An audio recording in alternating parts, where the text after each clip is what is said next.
Hello, Mark. My name is Sylvia Luo Zhen. My student number is 28, and I'm junior at NCUE. Now I'm going to read the transcript of the speech. Suzanne Simard, How Trees Talk to Each Other. Imagine you are walking through the forest. I'm guessing you are thinking of the collection of trees, what reforesters call the stand, with their rugged stems and their beautiful crowns. Yes, trees are the foundation of forests. But a forest is much more than what you see. And today I want to change the way you think about forests. You see, underground there is this other world, a world of infinite biological pathways that connect trees and allow them to communicate and allow the forest to behave as though it's a single organism. It might remind you of a sort of intelligence. How do I know this? Here's my story. I grew up in the forest of British Columbia. I used to lay on the forest floor and stare up at the tree crowns. They were giants. My grandfather was a giant too. He was a horse logger, and he used to selectively cut cedar poles from the inland rainforests. Grandpa taught me about the quiet and cohesive ways of the woods, and how my family was knitting to it. So I followed in Grandpa's footsteps. He and I had this curiosity about forests, and my first big aha moment was at the outhouse by our lake. Our poor dog Jiggs had slipped and fallen to the pit. So Grandpa ran up with his shovel and to rescue the poor dog. He was down there, swimming in the muck. But as Grandpa dug through that forest floor, I became fascinated with the roots, and under that, what I learned later was the white mycelium, and under that the red and yellow mineral horizons. Eventually, Grandpa and I rescued the poor dog. But it was at the moment that I realized that that palette of roots and soil was really the foundation of the forests. And I wanted to know more, so I studied forestry. But soon I found myself working alongside the powerful people in charge of the commercial harvest. The extent of the clear-cutting was alarming, and I soon found myself conflicted by my part in it. Not only that, the spraying and hacking of the aspens and birches to make way for the more commercially valuable plantain pines and firs was astounding. It seems that nothing could stop this relentless industrial machine. So I went back to school, and I studied my other world. You see, scientists has just discovered in the laboratory in vitro that one pine seedling root could transmit carbon to another pine seedling root. But this was in the laboratory, and I wondered, could this happen in real forests? I thought yes. Trees in real forests might also share information below ground. But this was really controversial, and some people thought I was crazy. And I had a really hard time getting research funding. But I persevered, and I eventually conducted some experiments deep in the forest. 25 years ago, I grew 80 replicates of 3 species: paper birch, Douglas fir, and western red cedar. I figured the birch and the fir would be connected in the below-ground web, but not the cedar. It was in its own other world, and I gathered my apparatus, and I had no money, so I had to do it on the cheap. So I went to Canadian Tire, laughter, and I bought some plastic bags and duct tape and shade clothes, a timer, a paper suit, a respirator, and I borrowed some high-tech stuff from Simard University, a Geiger counter, a scintillation counter, a mass spectrometer, microscopes. And then I got some really dangerous stuff: syringes full of radioactive carbon-14 carbon dioxide gas, and some high-pressure bottles of the stable isotope carbon-13 carbon dioxide gas. But I was legally permitted. Laughter. Oh, and I forgot some stuff. important stop, a bug spray, the beer spray, the filters for my respirator, all well. The first day of the experiment, we got out to our plot and the grizzly bear and her cub chased us off, and I has no bear spray, but you know, this is how forest research in Canada goes. Laughter. So I came back the next day, and Mama Grizzly and her cub were gone. So this time we really got started. And I put on my white paper suit, I put on my respirator, and then I put the plastic bags over my trees. I got my giant syringes, and I injected the bags with my tracer isotope carbon dioxide gases. First the birch. I injected carbon-14, the radioactive gas, into the bag of birch. And then for fur, I injected the stable isotope carbon-13 carbon dioxide gas. I used 2 isotopes because I was wondering whether there was two-way communication going on between these species. I go to the final bag, the 80th replicate, and all of a sudden Mama Grizzly showed up again. And she started to chase me, and I had my syringes above my head, and I was sweating the mosquitoes, and I jumped into the truck, and I thought, this is why people do lab studies. Laughter. I waited an hour. I figured it would take this long for the trees to suck up the CO2 through photosynthesis, turn it into sugars, send it down into their roots, and maybe, I hypothesized, shatter that carbon below grounds to their neighbors. After the hour was up, I rolled down my window and I checked for Mama Grizzly. Oh good, she's over there eating her huckleberries.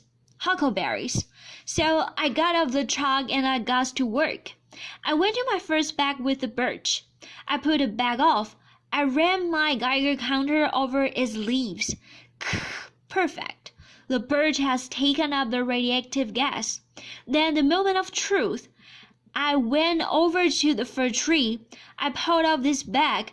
I ran to the Geiger counted up its needles, and I heard the most beautiful sound.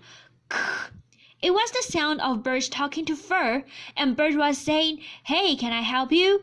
And fir was saying, "Yeah, can you send me some of your carbon? Because somebody threw the shade close over me." I went up to the cedar, and I ran the Geiger counter over its leaves. As I suspected, silence. Cedar was in its own world. It was not connected into the web interlinking birch and fir. I was so excited. I ran from plot to plot and I checked all 80 replicates. The evidence was clear. The C13 and C14 was showing me that paper birch and Douglas fir were in a lively two-way conversation. It turned out at the time of the year, in the summer, that birch was sending more carbons to fir than fir was sending back to birch, especially when the fir was shaded. And then in later experiments, we found that opposite, that fir was sending more carbon to birch than birch was sending to fir. And this was because the fir was still growing while the birch was leafless.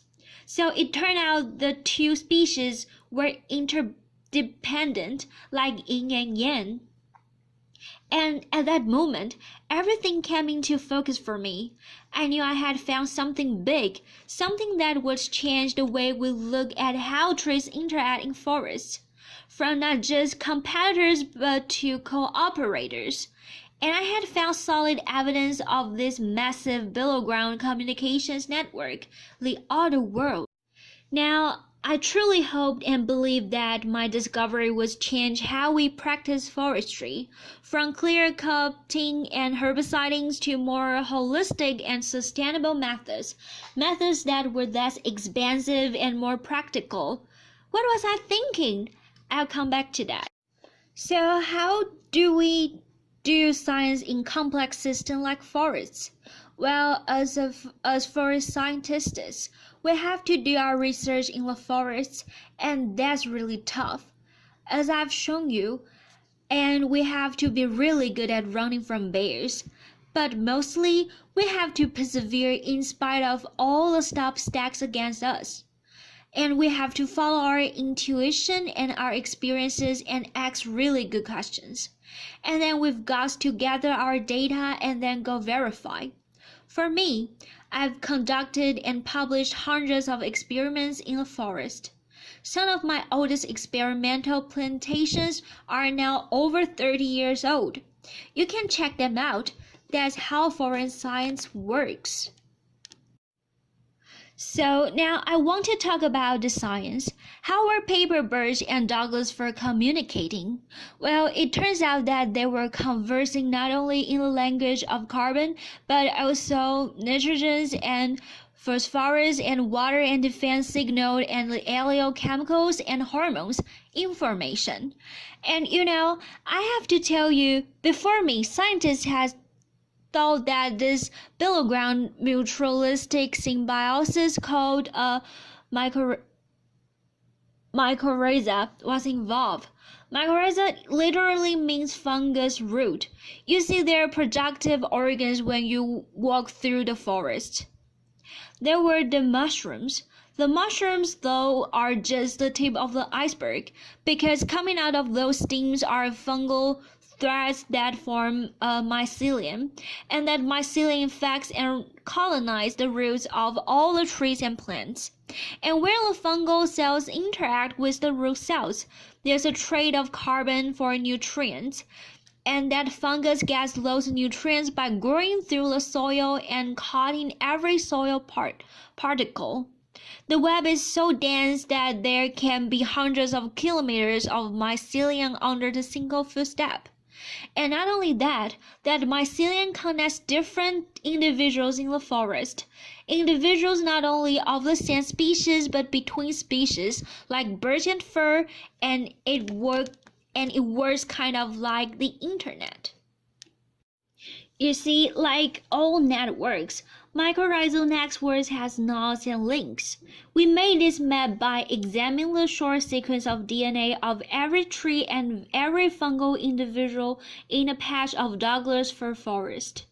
In this picture, the circles represent the Douglas fir, or the nodes, and the lines represent the interlinking fungal highways, or the links.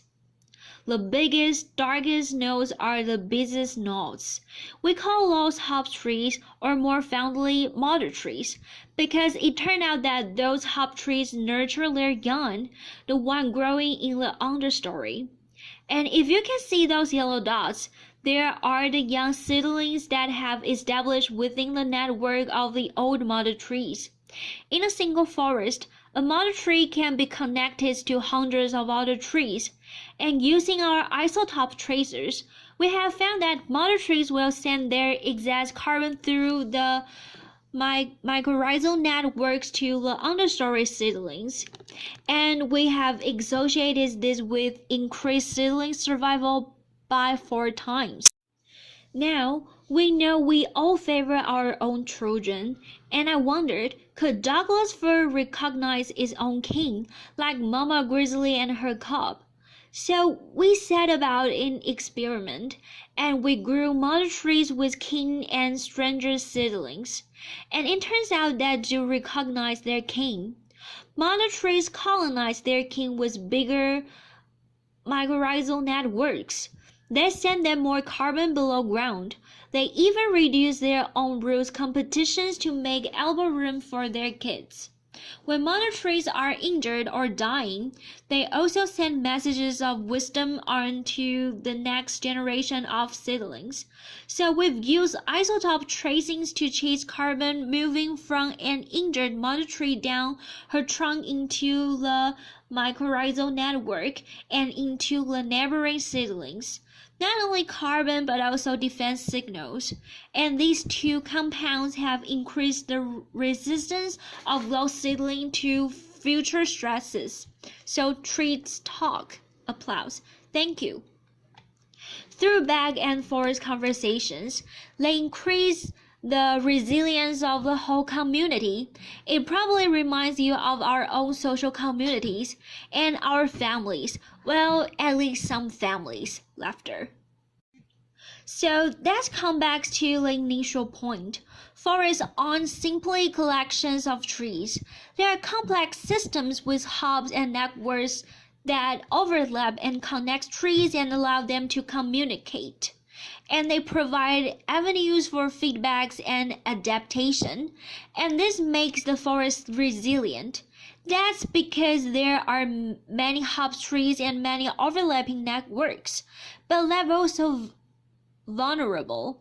Vulnerable not only to natural disturbances like bark beetles and that preferentially attack big old trees, but high-grade logging and clear-cut logging.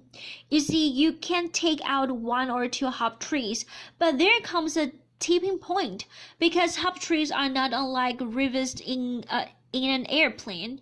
You can take out one or two and the plane still flies, but you take one too many, or maybe that one holding on the wings, and the whole system collapses.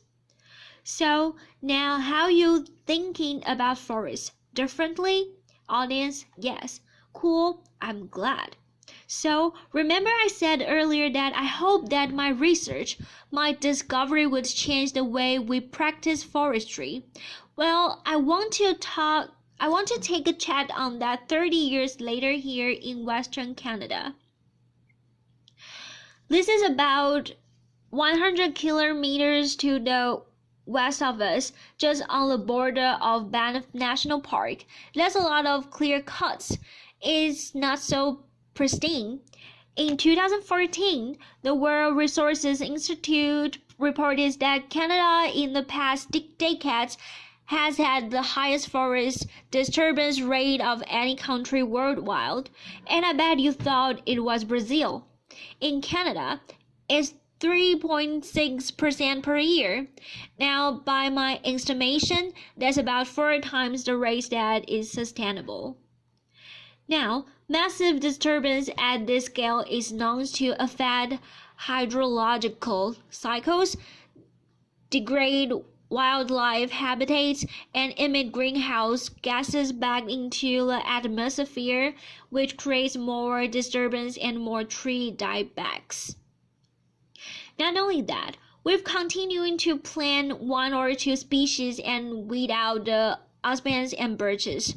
This simplified forest-led complexity, and they are really vulnerable to infections and bugs.